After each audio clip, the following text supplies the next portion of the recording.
No último sábado, o presidente Donald Trump, lá nos Estados Unidos, assinou 3 ordens mandando taxar China, México e Canadá, os 3 principais parceiros comerciais do seu país. Isso causou uma grande reviravolta, inclusive nos países taxados, que num primeiro momento disseram que iam impor tarifas em retaliação. Mas já na segunda-feira, Canadá e México voltaram atrás e fizeram um acordo com os Estados Unidos para suspender esses novos impostos por um mês. E para conversar sobre esse assunto, o My News convidou o Dr. Carlos, advogado de direito tributário, para explicar tudo sobre, não só a questão geopolítica dessa confusão entre os países, como do papel do Brasil e das suas dificuldades frente a um cenário tributário tão suspeito.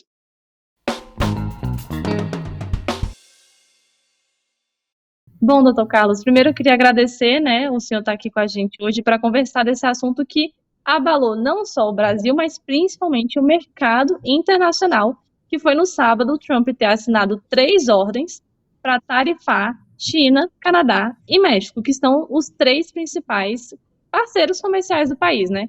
Só que aí já na segunda-feira, 3 dias depois, um dia antes de colocar as tarifas em prática, o Canadá e o México já anunciaram que fizeram acordos, que as tarifas estão suspensas por um mês. E, em troca disso, tanto o Canadá quanto o México se comprometeram a reforçar a segurança nas fronteiras.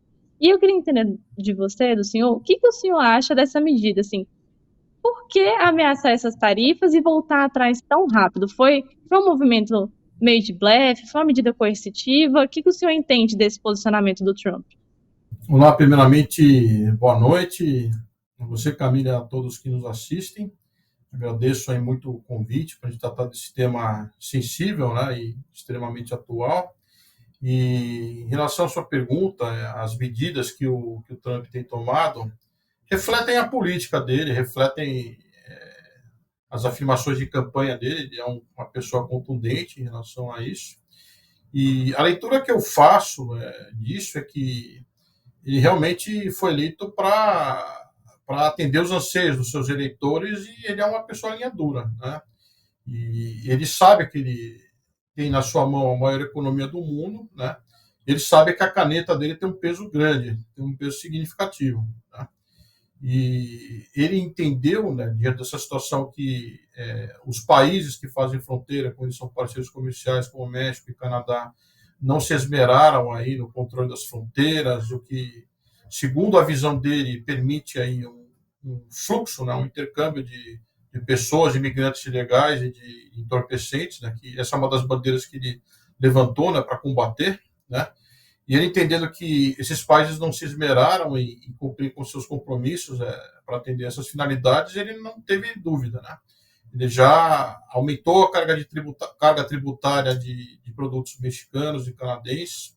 Os Estados Unidos ele tem uma tendência protecionista, né? Ele tende a proteger o povo dele, o industrial dele, quem está dentro do país dele, né? E os outros países meio que têm que dançar a mesma música, né? A gente já percebe que isso daí acontece. E é uma medida que eu acho que é coercitiva, não há dúvida, porque ele sabe que os seus vizinhos dependem de relações econômicas com ele, não só seus vizinhos, mas muitos países do mundo, né? E ele se aproveita desse detalhe, e se ele não tem as pretensões dele atendidas, ele lança medidas aí que forçam, né, uma recuada, né, dos governos do México e do Canadá a atender os seus anseios.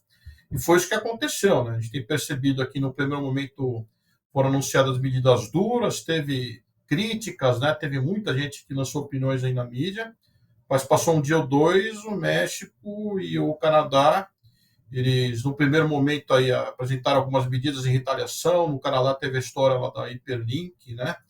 Que a empresa do Elon Musk, que o governo canadense queria rescindir o contrato com a empresa. Começou aí trocação de farpas, mas no final chegaram a bom termo, né?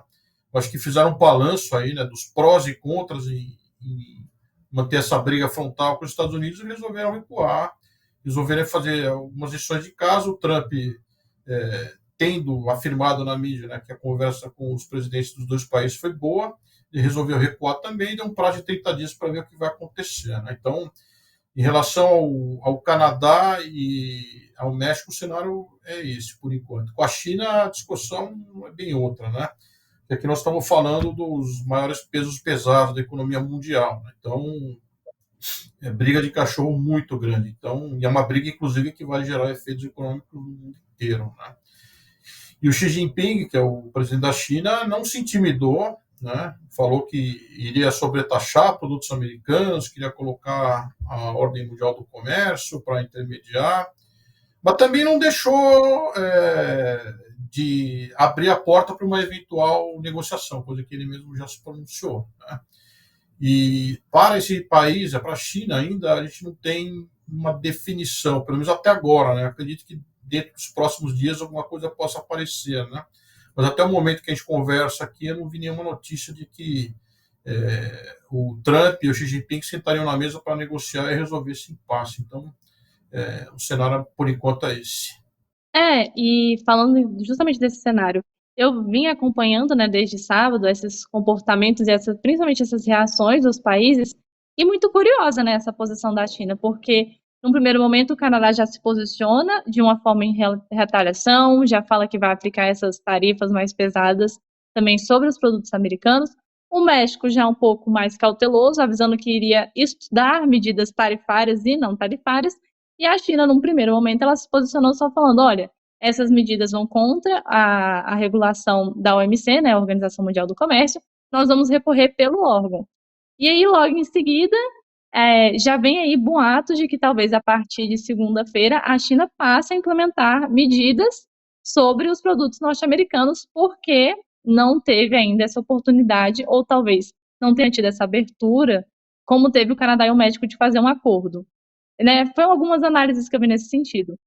E eu queria entender, o senhor acha que essa é a posição da China, então, de que eles ainda, apesar da possibilidade de emplacar aí um novo imposto, principalmente eu tinha visto que eles deram muito destaque para essa questão de carros, né? Até talvez por essa batalha com a Tesla pelo domínio do mercado de carro elétrico. Sim, eles queriam sobretaxar a importação dos elétricos dos Estados Unidos, né? Com certeza. Como eu disse, aí a briga é mais feroz, né? Os dois lados têm munição para queimar, assim, no bom sentido, né? Está falando de uma guerra comercial, não uma guerra deliberada, militar. Mas a impressão que eu tenho, posso estar errado, tá? Porque ainda o assunto é muito incipiente. Eu acho que os dois lados vão esticar a corda até onde der, né? Eu acho que vai ser uma queda de braço. A própria China anunciou a eventual intervenção da OMC. Os outros dois países nem cogitaram isso daí, né? Depois de 1 ou 2 dias já sentaram na mesa para conversar e já começaram a recuar. A China, por exemplo, a depender da intensidade das medidas que ela adotar, vai prejudicar os Estados Unidos, com certeza. Os dois são parceiros comerciais também, né? Mas a gente sabe que tem uma relação de adversariedade entre os dois, né? A China pretende, né, no caso, ultrapassar economicamente os Estados Unidos, né? Então tem aí algumas farpas que eles trocam já culturais, históricas, né? E isso pode, inclusive, intensificar a disputa, né? Para você poder chegar a bom termo. Mas é aquela história. Eu acho que agora é o momento deles fazerem contas, né? Eu acho que está todo mundo lá, os secretários de Fazenda dos dois lados estão vendo que possíveis medidas, né, vão ser tomadas um contra o outro, né? Colocar no papel para ver o que pesa mais, né? E se eles chegarem à conclusão que vai ser ruim para os dois lados, eles vão parar com isso. Aliás, tem muito economista dizendo isso, tá? Antes da gente começar a conversar aqui, eu tive a curiosidade de entender, porque isso aí, sendo honesto contigo, foge da minha expertise. Sou advogado, já é uma questão mais econômica, né? Os economistas dizem que essa situação é ruim para o mundo inteiro, né? Tem alguns que entendem que até pode ser bom para o Brasil, né? Porque havendo embargos e os Estados Unidos ou a China não comprando um do outro, podem comprar produtos do Brasil. Tem outros economistas dizendo que uma briga entre os dois vai criar uma reviravolta na economia mundial, vai aumentar a taxa de juros, pode ter câmbio, inflação, vai mudar completamente a demanda no mundo, né? As cadeias de suprimento, o Brasil vai ser afetado, porque ele importa dos dois também, né? Então, a impressão que eu tenho é que uma instabilidade, uma indefinição em relação a esse embate entre os dois países pode mais prejudicar do que ajudar o Brasil, né? Não só o Brasil, né? O mundo inteiro, né? Eu acho que até pode ter uma pressão dos outros players, das grandes economias. A gente está falando de Japão também, de Europa, né? que tem países com economias bastante significativas que também podem aí engrossar a voz dos países que se opõem a essa briga dos dois países, né? Porque apesar de China e Estados Unidos serem as maiores economias, o resto do mundo também tem economia e depende dos dois. Quer dizer, os Estados Unidos é inteligente, a China também é inteligente o suficiente para saber que esticar um cenário de definição, uma hora não vai ser bom para eles dois, né? Porque eles vão acabar criando um alvoroço no mundo que não vai ser bom para ninguém, muito menos para eles. Né? Então, essa é a leitura que eu faço, mas isso é uma opinião modesta minha, né? Como advogado, tributarista, não como economista. Eu falo baseado no que eu li, né? Me parece fazer sentido.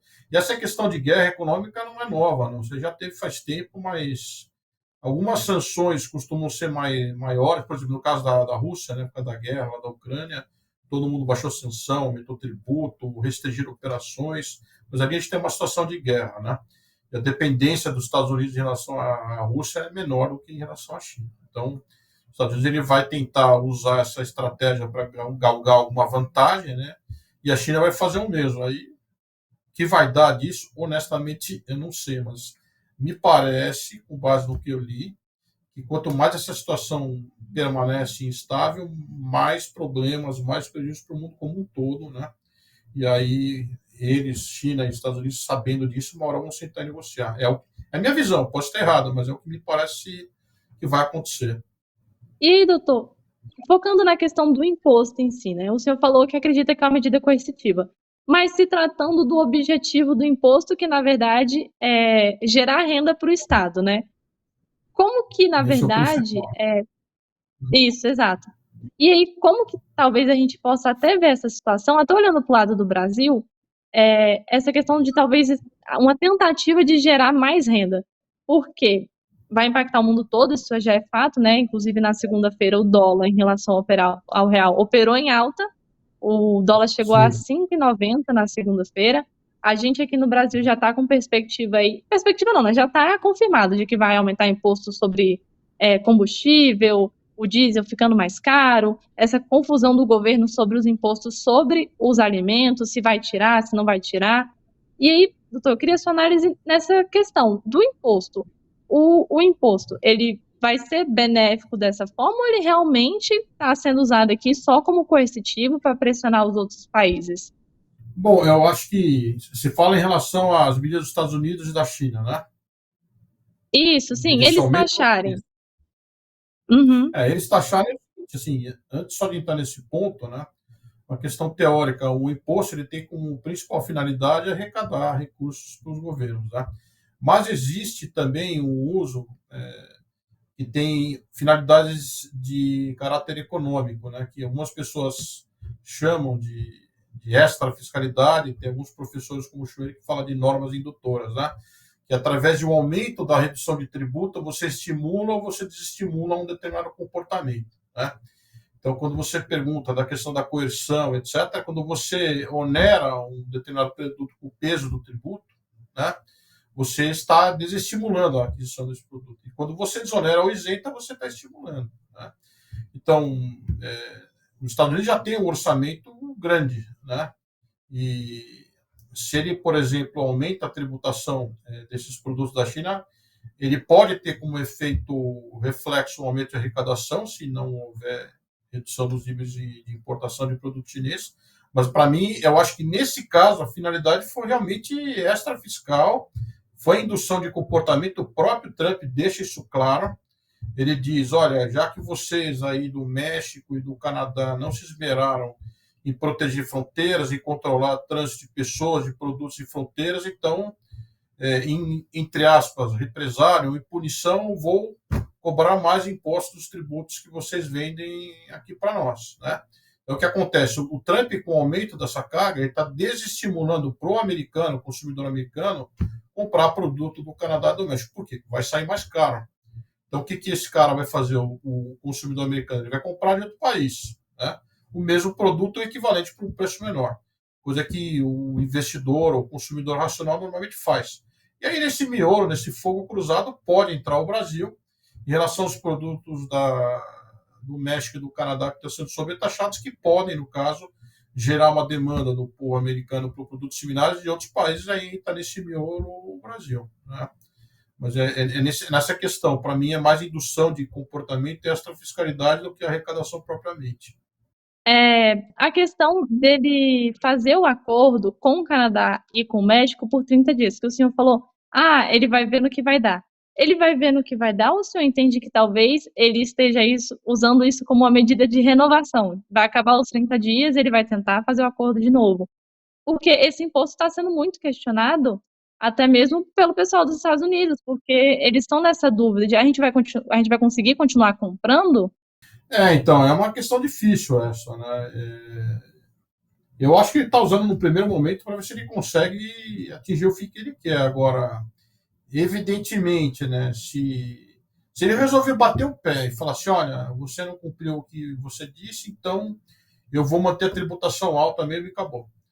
Eu acho que aí o que vai acontecer? Tem gente lá dentro, obviamente, né, na economia americana, que está fazendo conta, né? Se as medidas, se elas permanecerem, né, de aumento de tributação do Canadá e do México, de onde os Estados Unidos podem adquirir esses produtos, né? E aí vai verificar se compensa em relação a preço. Mas eu acho o seguinte: o governo americano, o Trump também é um homem de negócios, né, na sua origem, né? Ele é um empresário, né? Sim. Se ele perceber que a medida economicamente não vai sustentar, eu acho que ele pode correr atrás, né, mais para frente, né? Mas eu acho assim, ele subiu o nível ele elevou o tom de voz em relação a esses países porque ele sabe do poder que ele tem e ele quer com isso tentar buscar um resultado. Aí o que acontece? Passados os 30 dias, o resultado que ele galgou, né, não se materializar, talvez ele mantenha por mais tempo essa restrição, mas assim, na hora que começar a pesar no bolso americano, e se não conseguir os Estados Unidos remediar esse problema por outras fontes, ou seja, adquirir produtos de outros países por um preço menor, acho que aí ele pode voltar atrás. E daí vai ter uma pressão muito grande dentro da economia, dentro do próprio país dele, né? Se isso começar a gerar problemas lá dentro, acho que aí a situação pode se inverter, né? Agora, com a China, é difícil. Aí a gente está falando de bilhões, de trilhões de dólares. Os dois lados têm economias gigantescas, né? Já tem a OMC já instada a se manifestar. O Xi Jinping quer tributar carro elétrico, ali está saindo faísca, né? Então, eu acho que os dois lados, como eu te disse, estão fazendo conta para saber até onde que vale a pena brigar, manter essa austeridade fiscal um contra o outro, a ponto de que se chegar lá na frente eles perceberem que economicamente não compensa seguir com essa austeridade, acho que eles podem vir a negociar e chegar a bom termo, como que aconteceu mais ou menos no Canadá e no México. Mas eu acho que com a China a briga vai ser mais longa porque os dois lados têm poder dos dois lados, fortes. Não, faz sentido. E falando do Brasil, o senhor, como advogado tributarista, né, entende que este cenário de tributação é uma vantagem para o Brasil? Eu digo uma vantagem no sentido de talvez o governo se movimentar tributariamente para tornar o Brasil mais atrativo, no cenário em que a gente tem duas potências que são mercados consumidores nossos e que a gente é mercado consumidor deles, para criar uma vantagem? Ou, na verdade, vai acabar que esse imposto também vai ser jogado sobre o consumidor brasileiro? Se disse, se permanecer essa briga fiscal, os efeitos, né, dessa guia Isso, na questão da importação de fora vão ficar mantidos no preço? Sim, se a China resolver manter, se a China manter não, né? Se a China resolver ir adiante com essa possibilidade de taxar os Estados Unidos de volta. Sim, a gente vai sofrer efeitos, sim.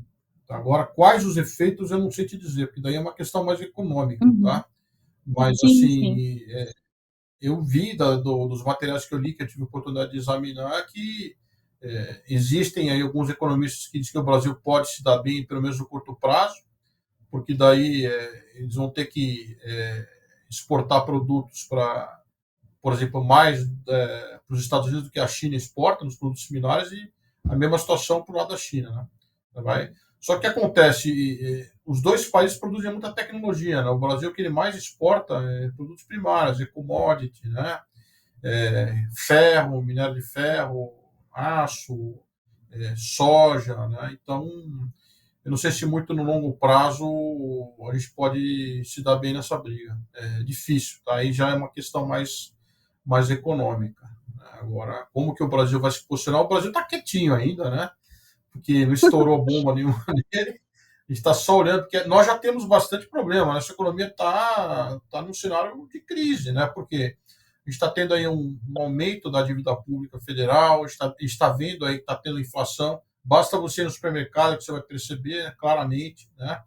A gente tem cenário de inflação, tem cenário de aumento de juros, a Selic já está com viés de alta, o câmbio está alto para o dólar, entendeu? Então, o Estado brasileiro, o governo federal ainda está longe de seguir uma política, de seguir um caminho para tentar colocar ordem na casa. Isso é um problema.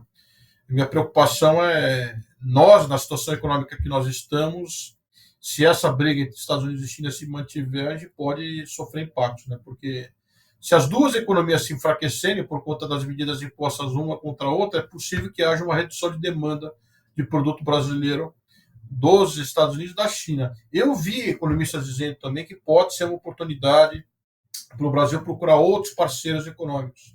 Então, o que acontece? Eu vi economistas dizendo que, em vez de o Brasil ficar refém desse fogo cruzado, tentar fazer mais negócio com os BRICS, né, com o Mercosul, mercado lá na Europa, na União Europeia, né, não tem mais como agora a União Europeia, né, outros países da Ásia, né, tentar verificar se ele conseguiria, de certa maneira, compensar, né, uma eventual redução de demanda de produto brasileiro por conta da guerra, né, de tarifas entre os dois países com outros países.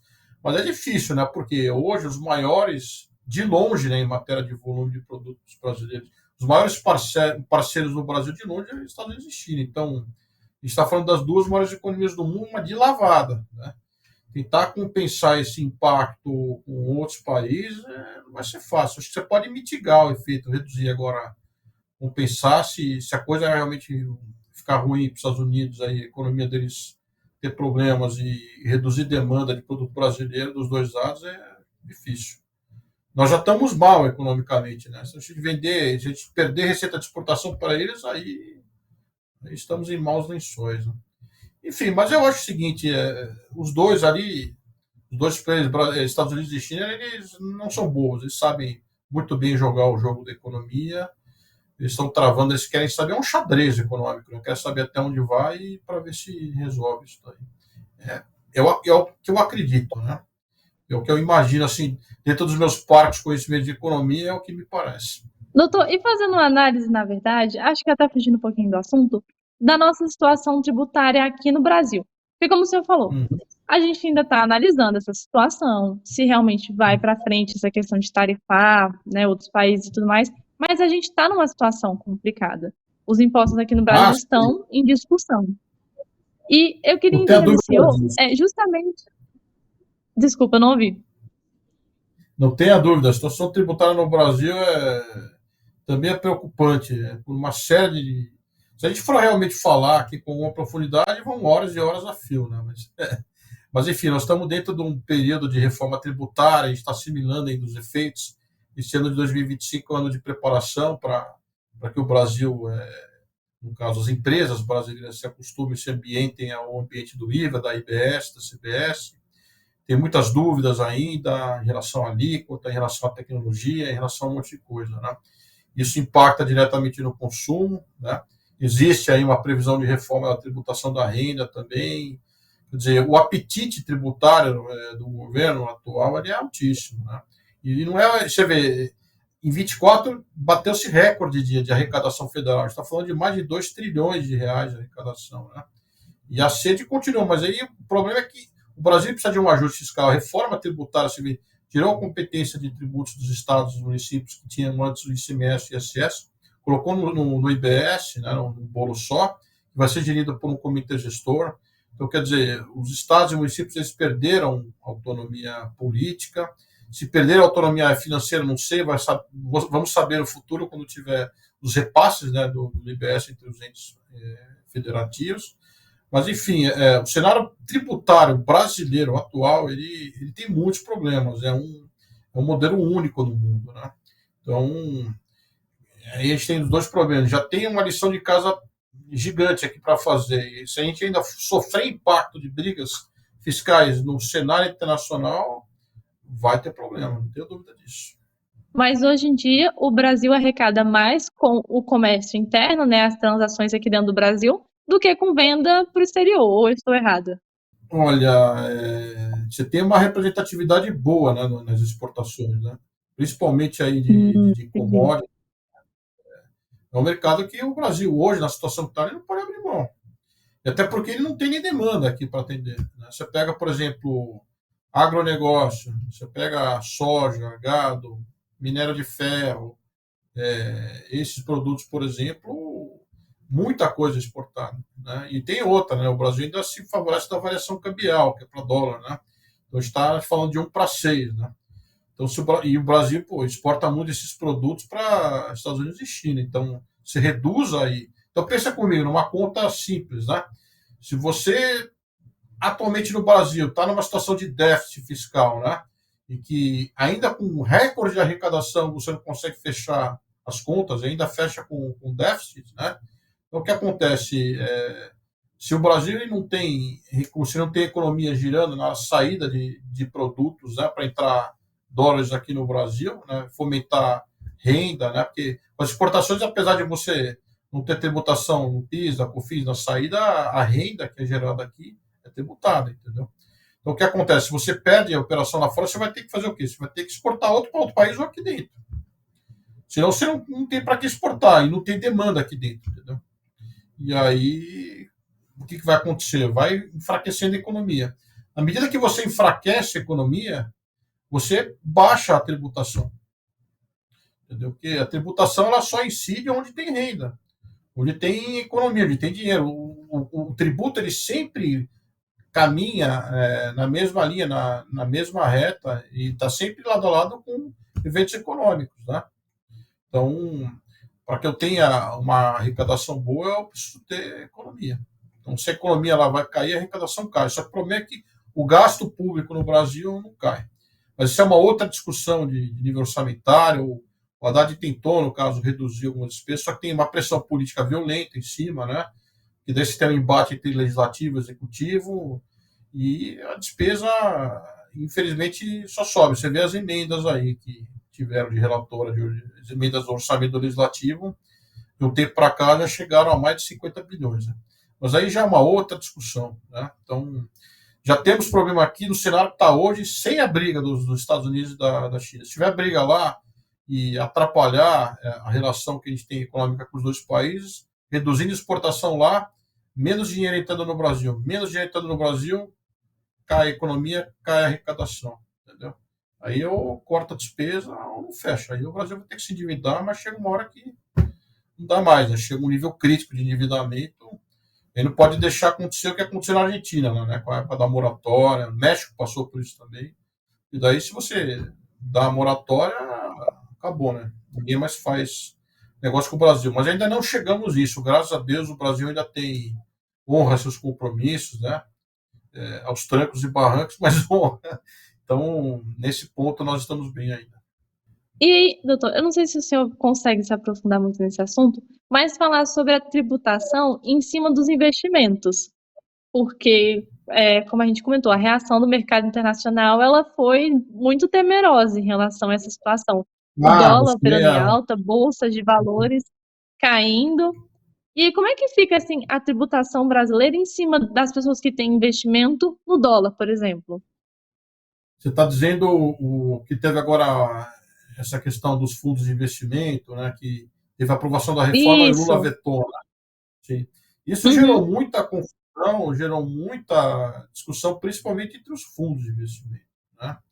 Que uhum. eles esperavam que seriam isentos da CBS e IBS quando da reforma. O projeto previa isso, quando chegou na mão do Lula, ele vetou. Isso gerou um mal-estar enorme, o mercado está repercutindo. O próprio Haddad já deu nota oficial de que vai garantir que esses fundos e a liquidação dos ativos eles não vão ser tributados. Tem que verificar como que vai ficar agora na legislação, se eles vão alterar. Né? Mas isso é péssimo, porque isso vai aumentar a carga tributária no investimento e quando isso acontece, o retorno esperado do investimento cai. Né? Então, isso daí é um desestímulo para o investidor. Então, você pode ter fuga de capitais. Né? Já está acontecendo, infelizmente, né? Tem muito. Não só capitais, tem muita gente indo embora do Brasil e tem investidor saindo, tem fábricas saindo do Brasil também. Né? Hoje, o que segura a economia mais, acho que mais de 50% do PIB nacional é serviço. Né? E esses são os que mais vão ser impactados pela reforma. Tem alguns juristas que entendem contrariamente a mim, tem de respeito, obviamente, pessoas de alto gabarito, entendendo que não se sabe ainda como são os efeitos, porque a reforma garante a não cumulatividade plena, dentre outras medidas, né? Mas para serviço, o teu maior custo é a folha de salário, né? Você não pode acreditar PIS e COFINS. Então, na prática, o que vai acontecer? É esperado que haja um aumento, e a alíquota, referência do CBS-BS é alta. Está falando de quase 30%, a gente está falando de quase um dos maiores IVAs, né? Então, já que eu estava falando, o Eduardo, que você viu há pouco tempo aqui, meu chefe, né, a gente fala que essa reforma tributária ela foi feita dentro de um modelo teórico, dentro de uma estimativa futura, né, de dados econômicos, sem ter um estudo econométrico mais aprofundado, foi feita mais sobre estimativas. Então, o que acontece? A gente imagina que para que ela possa, entre aspas, rodar bem daqui para frente, ela tem um horizonte muito grande de tempo no futuro para adaptação e tudo mais, vão ter que ser feitos ajustes. Tá? Já está acontecendo, já se fala na mídia aí novos projetos de lei complementar que vão ser aprovados, até proposta de emenda constitucional, quer dizer, a gente teve uma emenda da reforma que foi publicada no final de 23, começou a valer 24, já estão querendo falar de proposta de emenda constitucional, aí você tem a questão da alíquota, você tem uma série de medidas assim que a gente não tem a menor ideia, né, de como que o mercado vai se acostumar. Como que os empresários, por exemplo, do split payment, que é uma novidade, e antigamente você declarava imposto devido na nota, você recebia o valor bruto, depois você fazia a apuração do imposto e recolhia no mês seguinte. Agora não. Agora, quando você recebe o valor na mercadoria com o imposto já dentro, né, já vai direto a parte do imposto no caso do IBS, para o comitê gestor, o CBS já vai para os cofres da União. Só que não tem tecnologia ainda para rodar isso. Então, ainda tem muito ajuste pela frente. Não é à toa, o Bernardo Pires já percebeu que ia precisar de um prazo grande, né, para poder se adaptar. 25 é uma primeira adaptação, 26 vai ser no teste. Então, tem muita água para passar por baixo da ponte. E acho que tem muita coisa ainda que vai ser repensada, que pode sofrer ajustes aí para calibramento. É uma experiência única, né, na história tributária do Brasil. Né? Esse modelo que foi implementado aqui, eu nunca, né, pelo menos a minha experiência profissional, eu nunca vi na vida. Uma coisa extremamente nova, gera insegurança, mas assim, vai ter que ter ajuste, senão vai começar a gritaria no mercado e tem que ajustar. E falando Acho que até é de isso. ajuste, porque a lei orçamentária de 2025 ainda não foi votada. A gente ainda não tem Pois previsão desse é, orçamento também. tá tendo uma Então a gente briga fica numa enorme. saia justa. Sim, É sim. horrível, é horrível porque se você não tem nem orçamento aprovado, o Estado não sabe para onde vai, né? Porque lá, quando você tem orçamento, você tem que saber quanto que ele pode gastar, quanto que ele vai ter de receita, o que ele vai ter de despesa para ele já correr atrás. Né? Então, isso reflete também uma relação difícil entre executivo e legislativo no Brasil. Isso aí no governo Lula ficou evidente, né? As brigas lá por causa das emendas e tudo mais, assim.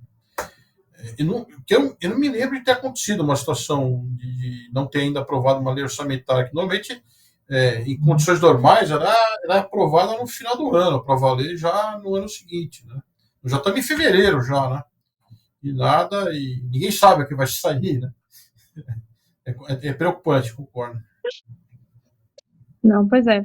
E agora a gente tem novos presidentes na Câmara, no Senado, né? A gente agora também fica na expectativa de saber qual vai ser o posicionamento deles para acelerar a votação, não só da reforma Uma hora vai ter que tributária, como sair. da lei orçamentária.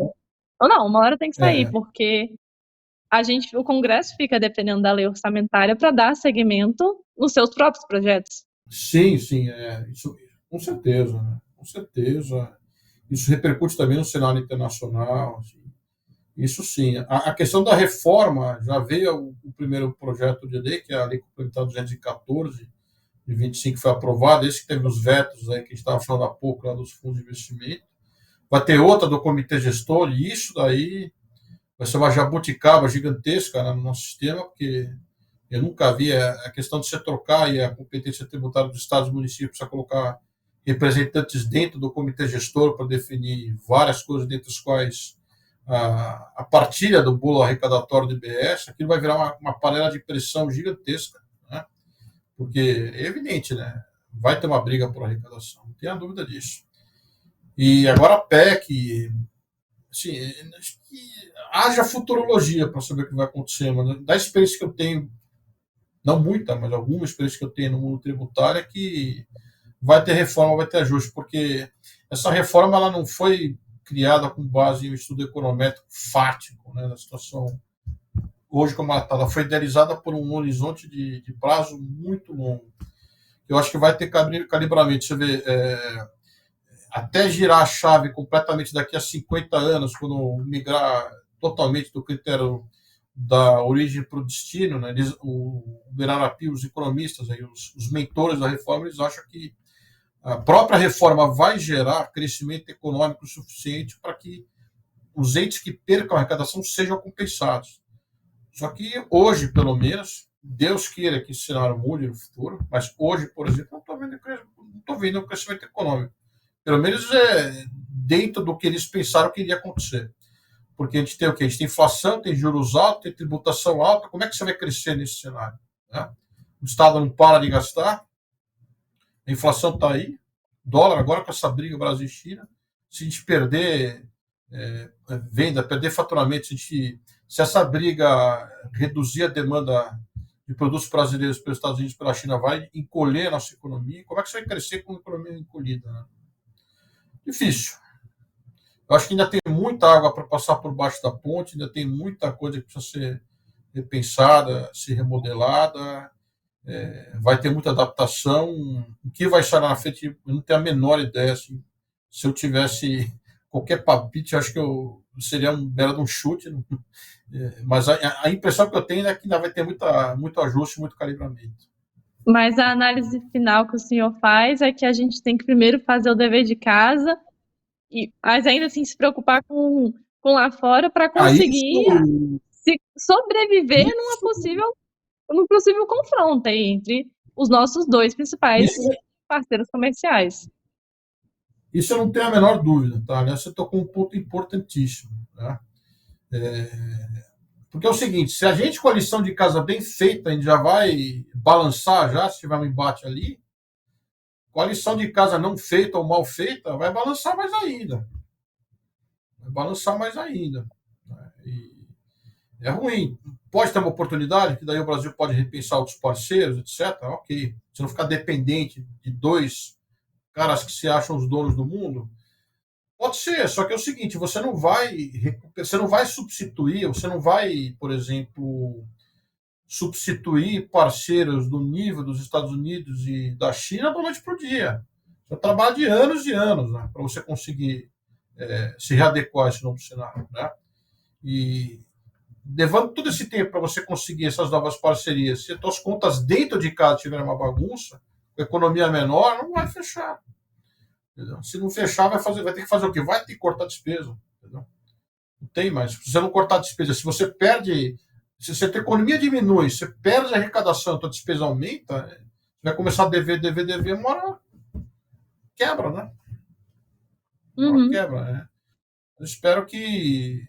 Eu acho que esse cenário assim, de dificuldade aparente, ele pode ser um estímulo também a que as pessoas façam o que tem que ser feito, porque se a lição de casa aqui dentro do Brasil ela for mal feita, se a situação lá fora ficar ruim, vai ficar pior ainda aqui dentro. Me parece isso. Acho que você tem toda a razão de ponderar isso. Talvez seja um puxão de orelha, né? Indireto, né? Para que a gente corrija certos problemas aqui que já são bizantinos na experiência brasileira. Não, mas não, a sua análise com certeza acho que deu uma visão mais completa sobre a nossa situação no meio desse confronto, até mesmo sobre o confronto, apesar do senhor falar que não é economista, acho que trouxe uma visão muito esclarecedora dessa situação, principalmente sobre esse papel do imposto, né? Em qualquer país que seja aqui no Brasil, nos Estados Unidos ou na China. Exato. Em geral, você tem dois fatores proeminentes, né? O fiscal, que é arrecadar mesmo, e o extrafiscal, que é você estimular ou desestimular comportamentos, né, de pessoas, de empresas, né, dentro de uma certa política fiscal, né? Então, pode ser uma política fiscal, pode ser até uma outra política. No caso dos Estados Unidos, que a gente estava falando, são interesses aí de campanha, a questão de controle de fronteira, a questão de você ter controle de quem entra e quem sai dos Estados Unidos, tem visto ou não tem, se é legal, substâncias ilícitas ou não.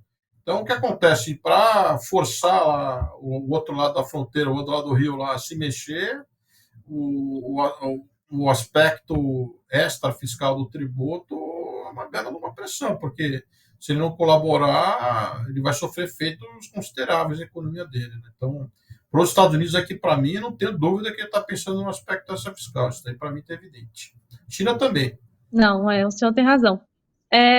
Eu não queria tomar mais o seu tempo, então eu queria agradecer, editor, pela oportunidade de estar aqui falando com o senhor. Novamente, foi muito esclarecedora essa conversa, principalmente sobre a importância do Brasil começar a se posicionar de forma efetiva. Não só para se prevenir de problemas lá fora, mas para começar a resolver o problema aqui dentro. Sim. Bom, eu também agradeço muito a conversa, gostei bastante, temas atualíssimos, importantes e de fato, talvez essa situação seja uma maneira de sacudir o Brasil, né, para que numa situação externa, né, que está fora do nosso controle e previsibilidade, a gente tente melhorar o que está aqui dentro, né? Se a gente não melhorar, se a situação lá fora persistir do jeito que está, indefinida e com retaliações tributárias de Brasil desculpe, de Estados Unidos e China, aqui dentro os efeitos podem ser perigosos. Né? Então, se a casa aqui estiver mal arrumada e começar a ter problema lá fora, a gente vai sentir muito mais os efeitos. Agora, se a gente já começar a se mexer agora, tentar criar medidas para melhorar a situação dentro do Brasil, procurar novos parceiros, não depender só desses dois caras, seria uma boa alternativa. Só que, eu repito, né, é um trabalho de formiguinha. A questão, assim, os problemas fiscais brasileiros que a gente conversou agora há pouco são assim, muito antigos, são muito enraizados na cultura brasileira. Então, você mudar isso leva tempo. Né? E da mesma forma, para você conseguir novos parceiros comerciais para substituir um volume de negócio com China e Estados Unidos, aí vão décadas. Entendeu? Então, quer dizer, é um trabalho que vai demandar tempo e paciência. Mas vamos torcer para que essa briga entre os dois países aí, eles se convençam de que no médio e longo prazo não vai ser bom para ninguém, nem para eles próprios. Né? Porque eles podem gerar uma reviravolta, podem virar a economia do mundo de cabeça para baixo, e isso pode trazer problema para todo mundo, entendeu?